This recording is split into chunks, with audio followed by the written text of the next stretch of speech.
Tapa treener Elmo Koppelmann, Tapal on jätkuvalt väga noored mängijad, te ütlete seda iga aasta. Mis siis on see fenomen, et Tapal järjest ikkagi poisid trenni tulevad ja ala populaarne on?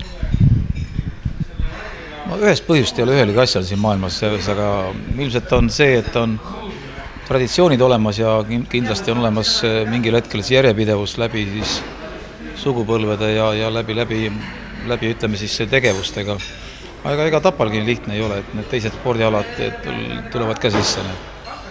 Aga sellel aastal meil on tõsi, et jälle 2 noort poissi, need on lausa väga noored, nii et midagi teha oleks. Me peame nendega seda ala üleval hoidma, mis meil on ja kes meil on seal.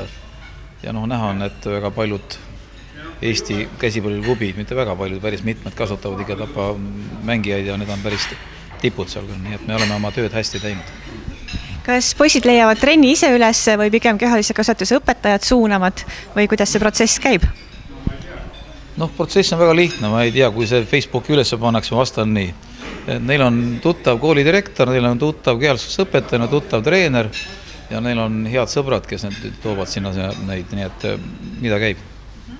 Missugused kõige populaarsemad võistlused poiste jaoks on aasta jooksul? Kas on ka välja kujunenud näiteks mõni turniir või siis ongi see sama Eesti meistrivõistluste pikk turniir?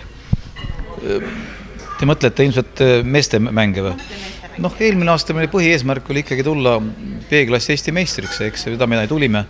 Ehk me kõik selle, ütleme, treeningu ja selle ülesehituse panime selleks, et me tuleks Eesti meistriks B-klassis ja nii imelik see kuulda ei ole meistrivõistluste tuuri või ütleme tuure kasutasime selleks, et ettevalmistust parandada. Aitäh, Elmo!